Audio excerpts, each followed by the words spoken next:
You're not here by mistake. You're not broken. You're waking. This isn't information. This is transformation. So, listen closely. Not to learn, but to remember who you always wanted to be. Let's begin. You have come to know how your world is shaped. You have seen the world as an arrangement of events, activities that surrounds you to form what you call an experience. And in the last episode, I am so excited that you were able to discover that world that the scriptures talks about. I am in this world. But Jesus keeps referring to that they're not out of this world. And I am not out of this world. So he's distinguishing the existence in a world and being out of the world. A distinguish that many have confused in so many fashion. And many have thought that the world that he's referring to be out of is somewhere in heaven. You know, the other day I was having a conversation. And in that conversation, we were talking about and say, you know, it's very fascinating that scientists, they are going up on the sky in a place we call heaven. And they go up there and they never reported a watching of any kingdom that exists. They haven't seen the angels, they haven't seen any of that. But every time we read at these scriptures, often we perceive that up there somewhere, there is a kingdom that exists, and it's called the kingdom of heaven. And yet, the Christ, who is the center of Christians, says, if somebody comes and tell you, watch, look, the kingdom of heaven is coming, do not believe them, nor give the mind of the day, because the kingdom of heaven is within you. So he laid it out. Anyway, when you recognize that you have a world that you live in, a world does not reflect what you would like to have. That world, as long as you continue to exist on it, guess what happens? As long as you exist in that world, you are creating headache for yourself. We can be honest. As long as you have continued to exist and feel the wrath, the torment of how life plays in your world, you have never been happier. You have not enjoyed life. You have been somehow feel a gap. And let's just be honest, because sometimes we talk about these things as if they don't exist in our life. And we're trying to fix by motivating each others from a distance. I want you to look closely. In the last episode, I asked you to just look at your life. Look at the pattern. Name that. That is the world you live in. That is the world you exist. That is the world that bear forth an experience. That is the world that scripture says. I don't want them to come out for you to take them out of that world, but I want them to be protected from the evil one. So today you are living in a world that is not reflecting your ideals, is not adding warmth into your heart, no smile on your face. In that world, you're not happy. You're disappointed. You're frustrated, irritated. The question is, how can you exist? Because Jesus said, I don't want them to come out of it, but I want to be protected from the evil one. In an essence, you can live in a world, but not be of the world. My name is Alpha Mshihiri, and I'm your host in this amazing podcast where we are unveiling the mysteries of the scriptures, because you are in the school of the spiritual elite. And so you must be a spiritual elite. A spiritual elite is simply a person who have made a decision to pursue life from a different perspective. And when I say pursue life from a different perspective, instead of allowing life to dictate his or her experience, that person is interested of looking how he or she can influence life to reflect that which is of their heart desires. You are one of them, my friend, and I am so pleased to have this conversation. And if that's your journey, then stay on and let's sometime talk.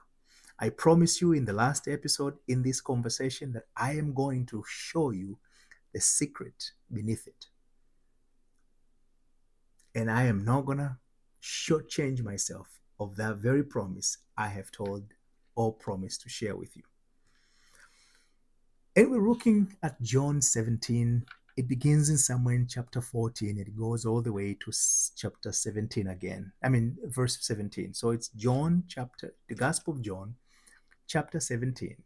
And this conversation begins in verse 14 and it goes up to 17, 18, where Jesus is talking about this concept of the disciples. And he's referring to them being not of this world. But you look at the story of the scriptures, these individuals, it is said, they were born in different cities. In Galilee, in Jerusalem, in many places. They were born in different places. And they formed a clique of these 12 disciples. They were people who were born from ordinary people. Some of them were fishermen, some of them had different careers, and all of them came together. So in essence, they were born on earth. They were human beings. But he comes here at this place. And he is the one who called them you of little faith. But he comes here at this stage and he says, they are not of this world, as I am not of this world. But he said, I'm not asking you to take them out of this world. Instead, he says, I want for them to be protected from the evil one. And without going and revisit so many other elements, we have come to an agreement that the evil one that is being discussed is not a creature with horns, with disfigured faces and looking big, or whatever the case that it has been portrayed to us. Because in reality, outside that portrayal, no one can come and say, I have seen the devil. All you have seen is a man or woman whom you have called the devil. But the devil in itself, I don't know. I've never seen nor heard of such. But yes, there are people who have been said, you are the devil himself. But the scriptures, when you look it closer, devil is that which is of negative. That which is, what is the other word? I can't really kind of, the word adversary. The thing that is opposing you is what is defined in the scriptures as a devil. That which seems to oppose you. So when the economy seems to be the opposition of your financial success, the economy, you will call it a devil. When certain condition in life comes in and make it impossible or difficult for you to earn a particular amount of money that will sustain you, guess what you call that? That condition is a devil. It limits, it is acting in adversary manner. It is acting against And so, therefore, it is defined. So, that which is hindering you, holding you back, preventing you from, is what is defined the devil. So, when he says they may be protected from the evil one, that they may be able to thrive beyond the adversaries that they are facing, the difficulties, the limitation that world impose upon them. So let's go to the formula. I am in this world, but not of this world. We have already said the world simply means an arrangement, an orderly arrangement of events, activities, and your experience in the space of your existence is a product of this pattern, orderly arrangement of things. You wake up in the morning and you find that your tire is flat. You wake up in the morning, you find that it is too cold, and therefore they're saying no one can go out, and you must go out to be able to work. And because it's too cold, you can't ride your bike, you can't walk for too far. Maybe whatever the case, you wake up in the morning and you find that you had a little bit amount of money in your bank account, but something you have forgotten have come in and wipe you the amount of the balance you had and added overdraft fee into your account. Now, instead of being out maybe only $20, now you're out 50 something dollars. That's a pattern, an orderly occurrence. It didn't appear magically. Orderly, there was a transaction that deprived, it wasn't what the balance you had was not enough to cover, but the bank said we're going to pay this so that you're not going to be penalized, but in doing so we're going to charge you. It's an order. You might not like that order, but it still is an order. And therefore you wake up in the morning, you said, I needed to go and grab coffee, I had enough money to buy coffee because I'm going to get paid tomorrow, and bula, you don't have enough money, and then you can't go and get the coffee. And you get frustrated. And you're like, man, this always happened to me. This is just, guess what? That's an order of how things are. And the experience you have is the very world you live in. Suddenly you live in a world of disappointment, angry, and a world without coffee in the morning. That's your world. But how can you live in that world but not be of that world? Often and more often, most of us, when we find ourselves in those circumstances, you can remember, when you find in those conditions, in a situation, what do? You emotionalize, you internalize, you identify, man, this has just always happened to me. This is crazy. This is frustrating. I hate this. And you do it with passion. And it's okay. Because that's what the world of teachers. And just like the other day, I was talking to my princess. We were talking and she get very emotional about the situation. And I told her, just come. I pull her, I hug her, and I let her kind of emotionalizing herself. And I said, no, it's time now. We can just let the emotion go. She said, Dad, but I have to express my emotion. I said, yep. If you hold into an emotion, you become captive of that emotion. Express is to let it, to release it and let it go. So I kind of walk her through the steps. First, she wanted to just continue to hold because it gave her some form of a feeling, identity. But that identity that it was giving her was not giving her the warmth she wanted. It wasn't fulfilling because her tears are coming out. So how good does that feel? But guess what? Then she realized, oh, I have the power to let this go. To let go doesn't mean I have to experience it to the fullest extent. To let go is to not allowing it to control your life at the moment. So often we internalize, we identify ourselves with those emotions, with those events. For her, she had that identity. This has happened to me. This is me, Dad. And I said, yeah, this happened.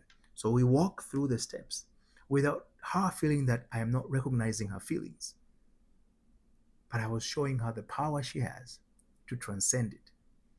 So when you start looking at your emotions and you say, this is happened to me, you're defining the world you live in. It's always me. I feel stuck. I am frustrated. This is terrible. That is me. Can you believe they've done this to me?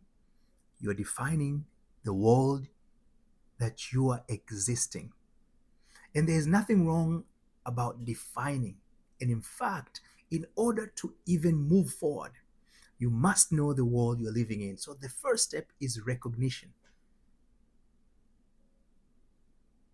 You must recognize the world you're living in. You gotta know the identity.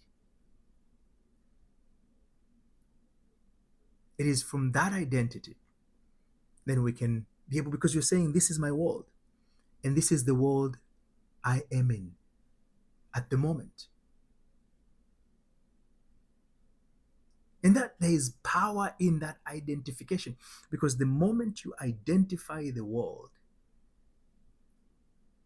that you are in, this is the difference. Often, like I said, something happened, an experience we encounter. When I found myself in trouble, and in the height of the emotions, there were people whom I knew came in the process and they gaslight the situation by providing information that was not truthful to the matter. And I was angry at each and every one of them. Even when I saw information in the law enforcement were identifying certain facts that were untruthfully, and I know the person who wrote it or providing it knew that it was not truthfully, but they did it so that it can kind of fit into their narrative. I was angry because I'm like, how can you do this? And you're doing this to me. What did I do wrong to you for you to do this to me? It is me you're doing this to. So I felt it. And I was passionate about it. And I was deeply disturbed by the fact. And I carried that emotion for a week after week after week. And every time I went in my thoughts about that event and that moment, I reawakened the entire experience and I bathed into it and I swim into it. And I was never happy, not a single moment. And maybe I cursed those people. I don't know what else I did, but I might have done a lot. But none of those pattern of thoughts created any relief in me. They made me more angry. They made me feel more isolated, feel frustrated. And that's a fact, and that's what we're experiencing every single day, whatever. The problem is we identify the world and we start occupying it. And the statements that signify that you're occupying the world that you have identified, and sometimes you might not have identified, is they did this to me. This is me, they've done it. Can you believe this is happening to me? It is unfair, that is for me. And there's nothing wrong about saying that. It is when we carry that emotion, we're personalizing that experience, we become an identity. People goes out and carry the banners and marches forward because they have adapted that identity. And there's nothing wrong again doing that for the cause, as long as you're doing it not because you've become an identity of that movement, of that voice. We can partake and be in that world, but not of that world. That's the secret. So being in the world is defining. So I want you to first, your mission possible here is to take account of what is happening in your life and say, so in the morning, maybe just you can start in the morning as you go about your day. When you feel the heat, you're feeling uncomfortable, you feel irritation, Reply is stop. Tell yourself stop and count to 5. It's a 5-second stop. Take a deep breath. 1, 2, 3, 4, 5. And then say the word reset. Stop, reset. So stop, 5, count, reset. 3 count. 1, 2, 3. You have reset.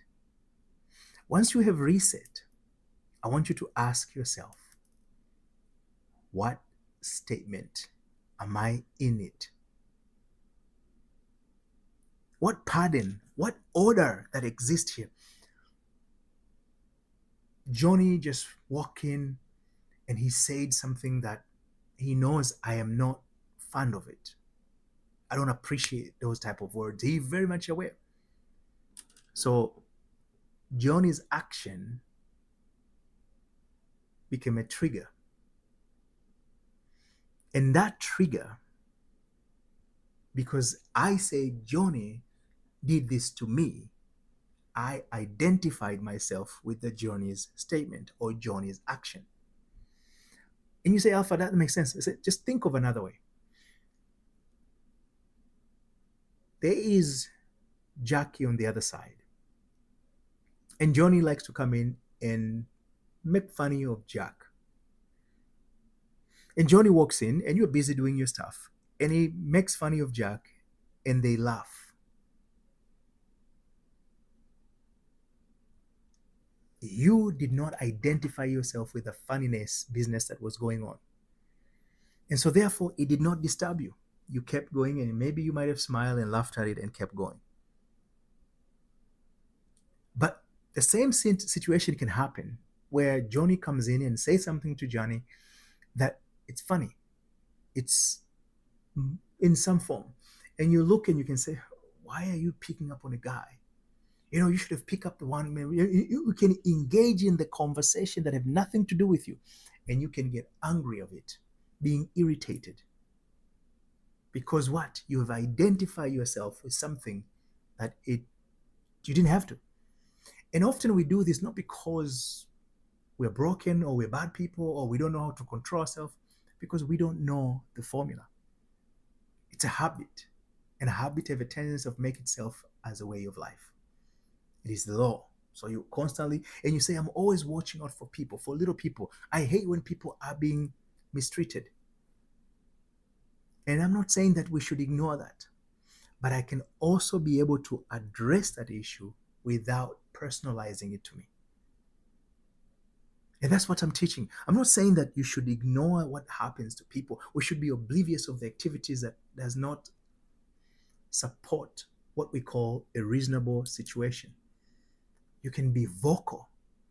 You can engage and assist and help, but wherever you engage, assist and help, it is the world you are in.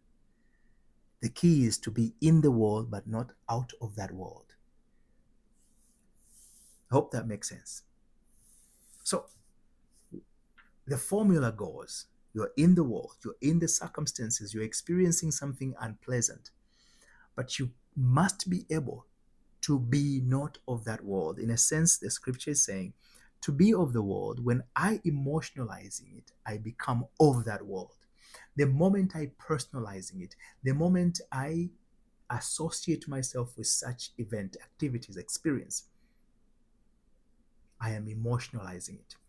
When I learned this, I was dealing with somebody and he told me that he's going to help me improve my cash flow and capital, this and that. So first I didn't have enough money. So my sister, at some point, she said she had some money. So she invested in it. And the person who was helping us, and she was making money, but eventually one day she lost all of it almost. And in my effort, I felt bad because I convinced my sister to get into that investment opportunity. I mean, the person portrayed themselves in such a manner, but I was like, I was so much invested in that. And I went to my wife, I said, we have this cash flow for this business, but I think if I can take it and this guy can help us as he promised that he can, improve that money or double it, I can return back the initial money that we have and continue to run the business. And this other money, I can continue to grow and eventually help my sister from that which she have lost. It was a noble idea. And so we took that some of the money and went and invested. And this guy started building up the money. And again, one day he lost almost half of it. It's like a habit. And I was frustrated. And in fact, my wife said, this guy is a thief. You see, he did it for her, and now he's doing it. He's a thief. He must be stealing. She suddenly became, not only that she was in the world, she became part of the world. So her emotion, the rage, and everything else she was experiencing was a result of that. And I told her, honey, we can be in the world of loss, but we must not be people of loss. We cannot associate ourselves with loss, because if we do, we are losing our identity of who we are, and we become the thing that we are associating with. And that thing, if it's not good, we are going to be miserable.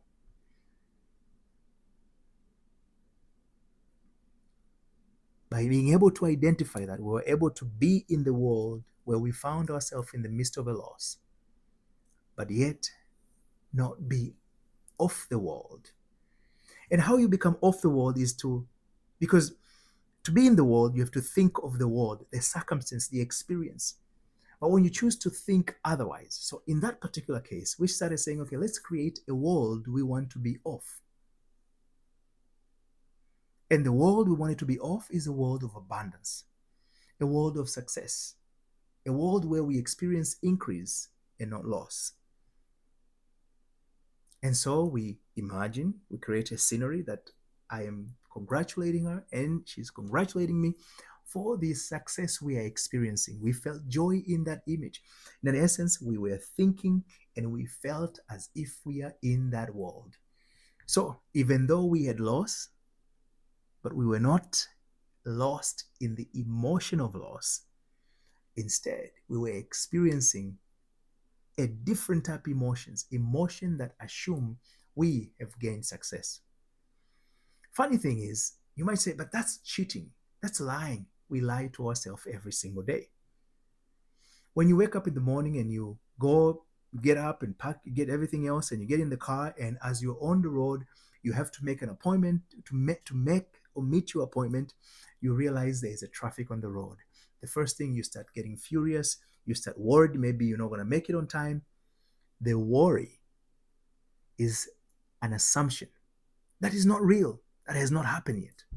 But you're going to be worried, restless, you're going to be frustrated, you're going to finger people, you're going to curse at people, you're going to hit the steering wheel, you're going to be angry and agitated for something has not yet happened.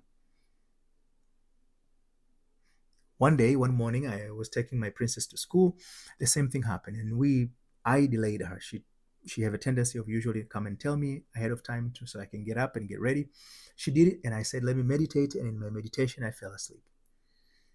By the time she soon noticed that the time is getting closer for us to leave, and I haven't come out of the door, she came and knocked again. I got up, I went and got ready quickly, rush up, blah, blah, blah, and got out. By the time we left, we were almost 20 minutes late. And she was antsy. She was not happy. And she had the right to, because she was worried that she's going to be late. And funny enough, as we get out, we started noticing that the traffic. So I told her, and my mind also was that about, so that which we were observing became our world. But also she even started living in that world that we're late. To make an assumption final is to live in the world, is to be part of that world. This is how it is. I'm going to be late. I'm telling you I'm going to be late. And she would say, Dad, I'm going to be late. There's no way we can make it. I'm going to be late. So I asked her, are you happy to be late? She said, no, Dad, how can I be happy? I need to be there on time. And she was becoming emotional. I said, that's the reason why I don't want you to think that we're going to be late. But we're going to be late, Dad. I said, can we just play imaginary game here? And she calmed down and we started playing an imaginary game. The game was, we made it on time. And everything was fine. And that's the game we played.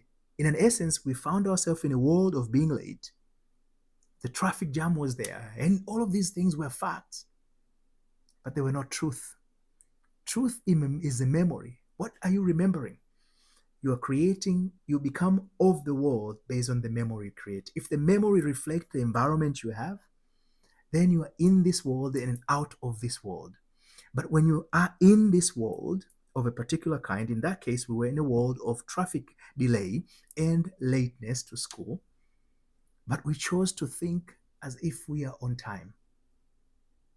The thought of thinking and assuming that we made it on time, it is to say we're not of the world of lateness, despite the fact we're experiencing delays.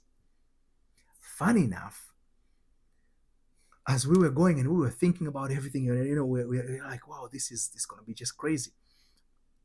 I come out, and we found ourselves, I can't even explain this, we found ourselves, things were going, and eventually we found the exit that goes us to school. It was on time. But then, as of course, I was still kind of showing that we're going to be late, a few minutes. But then I saw a traffic on the other side so bad, and I was wondering what's going on. Apparently, there was an accident, and it was really bad accident. I'm not trying to but that accident created a situation that even other school buses that were shuttling kids to the same school that I was dropping my princess were also being delayed. So they made a notice and accommodate that. So by the time we got to school, even though there was a slightly delay on our arrival, yet we were on time because accommodation was already made as a result of that accident. Circumstances change that made it possible for us to be on time even though the time said we were late. And the reason it happened is because we chose to live not in the world we found ourselves experiencing. We adapted a new world, a world of imagining that things were just fine. And that's what the scripture is teaching us. But we're exercising this every single day, only in the evil way, or the devil way, the negative way, in adversary way. If I would have allowed my princess to continue to think that she's late, she will not be happy. It didn't matter whether we were going to make there on time or not, but the whole journey would have been a miserable journey to school. And she might not have a best day the first hour because she would still carry that emotion.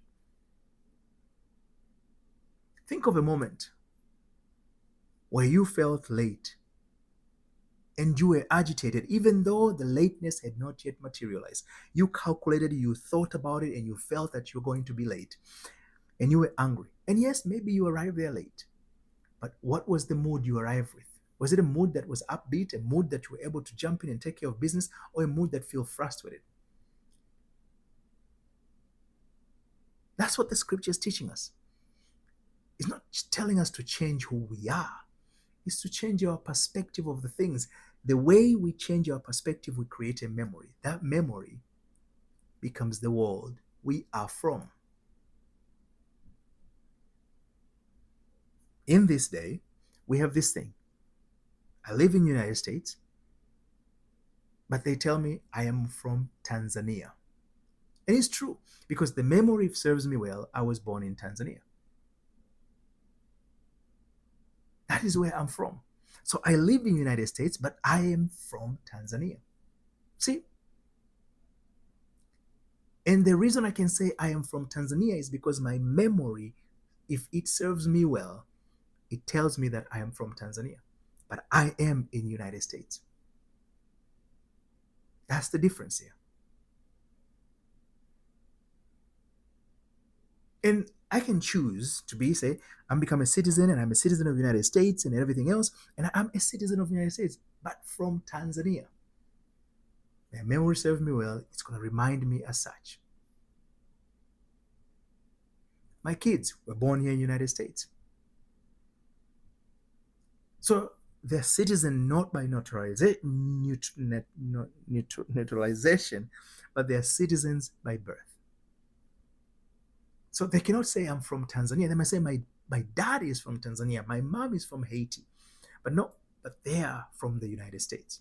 If I go to Tanzania with them and then we start living in Tanzania, they'll say, I am in Tanzania, but I'm from United States. The reason they can say they are from United States if they end up living in Tanzania is because their memory tells them that's where they're from. So it is true, I was late with my princess. That is the world we were existing at the time. But instead of continue to live in that world, we create a memory that says we made on time.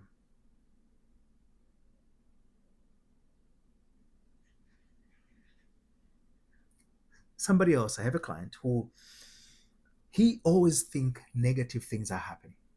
So one time he told me a story that, you know, at work, his boss called him up and said, you know what, come over. And he came, when he heard that his boss was calling him, his heart was beating. What is wrong? So he started thinking, what went wrong? What did I do wrong? Am I getting fired?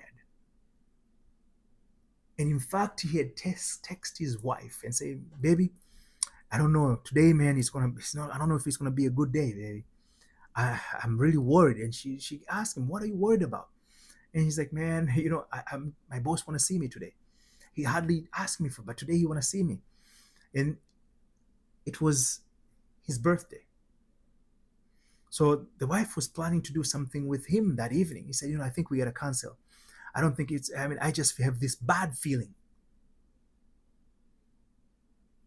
He had bad feeling. He's canceling a dinner that his wife planned. Not that he planned, she planned for him to celebrate his birthday.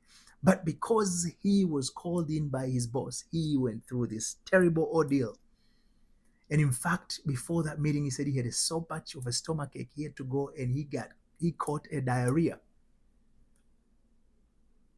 He spent almost half an hour in a toilet prior to the meeting that he was called for. And when he got called and he took care of his business, he went to the meeting, he walks in, and there were 3 other colleagues with him, and they wanted to surprise him for his birthday. Said, we appreciate you have been an amazing team player. You've done some amazing things here. But by the time he gets those news, he was no longer happy because he was devastated. He was sick. And they were asking, what's going on? You're so pale. He said, no, he had to lie. He said, I think I am catching a flu. They said, oh, no, get your cake and get out of this office. We don't want to catch the flu with you. And they gave him a voucher.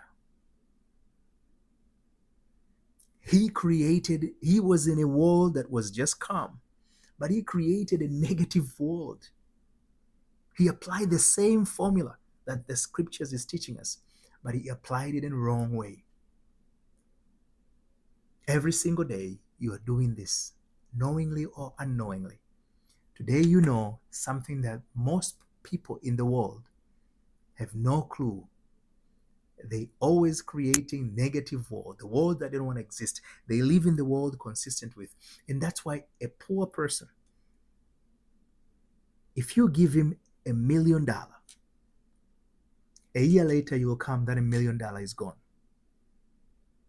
A person who understands money, and they might not be in a world that money is of plenty. You give them $1,000. A year later, you will come and they've turned that $1,000 to $1 million. The difference is not the world they find themselves in. It is the world they remember to be from. Be in the world that you are in. And our job is not to change that world, but our job to always remember the world we are from.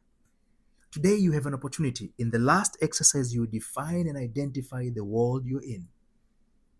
I want you to look at that world, and your mission possible at the end of this conversation is for you to actually define a new world, a world that reflects what you would see as ideal under the circumstances. You're not trying to change and say, I want that person to go, I want that thing to do. No. I am with that which I want to have, despite of that person being present. One lady exercised this. She said she wanted a particular license to be approved, but there was a lady in the city in the city of one of the city officials whom they had engaged in business activities in the past together before that person became a city official. And that business activity did not go well. So, this lady who is in the city official was still holding grudges because of that event. And so, therefore, this lady is trying to push through this license. It was keep rejected. Oh, we're missing this. We're missing that. We didn't explain this. There were so tedious reasons that had no relevance of the issue at heart. But the lady was able to find these little things to frustrate the lady we're talking to. I was talking to. I will call her Lady J. So the J came to me and said, it's the longer that license is delayed, it's costing her money. And she was so angry and frustrated. And she even said, and I wish that lady is dead. You know, she's just a witch herself. But I said, how does that make you feel? Yeah, I'm angry. You think what is going to make me feel? And she was angry even to respond to my question. Like, what stupid? How stupid can you be to ask me that question and you're my coach? That kind of a feeling, you can see that in her mind. But I said, so if it makes you not feeling well, it makes you feel agitated. So why do you want to think about that? Why do you want to think in that pattern? And she looked at me and she's like it was a weird thing that I said.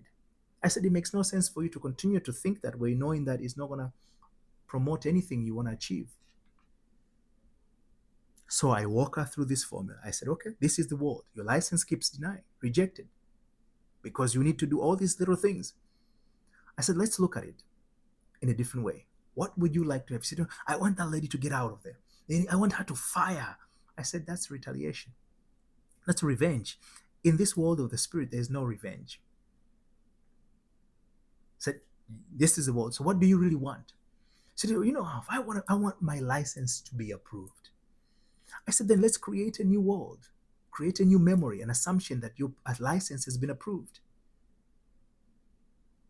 She said, how am I going to do that? I said, you're thinking she needs to be fired. You're thinking she's a witch. So let's not think of a witchness because it doesn't make us feel good. Let's think of the fact that your license has been approved. But she's still going to be there. I said, you have nothing to do with her. It's about you. It's not about her. Period. So she created an image and an assumption that her license has been approved. And she was working through some of the stuff. She said, so I might have to work to all these things she wanted. I said, work on them. But regardless of what you're accumulating and taking care, assume your license has been approved. And she repeated this and she was frustrated because some of the things that this lady was asking, it was so hard to get. But she kept repeating it and she felt natural. She just kept assuming every time she's frustrated, she remembered to remember that she's not in that, she's in that world of rejection, but she's not out of that world. So she created this world she's from, which is the world of an approved license. And she started feeling good about it. She was no longer mad. She was no longer seeing the other person as a witch. And she no longer wanted the person to be dead or fired. But as she did that, something interesting happened. One day, I think it said she was on Friday, she got an email. Your license is approved. And she thought that it was crazy. How can it be approved? Because they just rejected because they told her she need to take care of all this stuff. And she haven't responded to any of them. It happened. The lady she called the witch somehow had a situation that happened, could not be at work, and she called another coworker specifically and asked him to look at this particular license, that she's supposed to approve it, and if they can approve it. And her license was approved. Are you living in the world that is not giving you joy? Are you trying to identify yourself with it? Are you hugging it It's time to remember a new world, a world of peace, a world of joy, a world that gives you the freedom you are seeking. Often we're thinking because if we eliminated this person, then therefore freedom will come. If we kick that person, if we speak bad of that person, then we'll find ourselves with joy. But the truth be told, each one of you, when you have done so, you have found yourself more angrier than ever before. And your anger level continue to elevate each and every single day. Because we don't understand. In heaven, the gift you give to another is the gift you receive. Every word of accusation, every thought of anger, every thought of malice, it is the gift to that person. But I, as the giver, will also benefit with the wrath of the same gift. So it is said, let it be done into you. Let it be done into you that which you will do to another, or do to another that which you will do to yourself. The golden rule of life. If we learn and understand that, then we'll understand what it means to be in the world, but not of the world. Today, your mission possible is to craft that new world, a world that reflects your ideal, a situation that will give you joy, without eliminating no one, without moving anything, without changing nothing. You're only changing the perspective you have. In my 3I framework that is called idealization, you are idealizing, you are recognizing your pain, but you are giving your pain a definition of its opposite. But you must persist in that new memory if you want to have true relief. You must personalizing it, the new memory, you must personalize it first. To personalizing it is introduced. You make it personal. Just like any other things that you see, the moment you're personalizing it, they become part of you. They agitate, irritate, bring joy, whatever the case.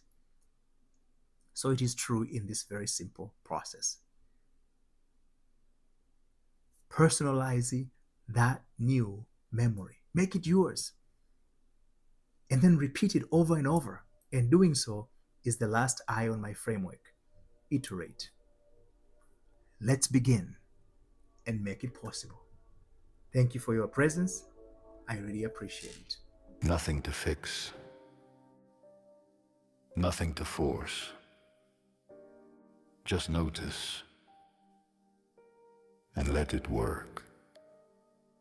We'll continue next time.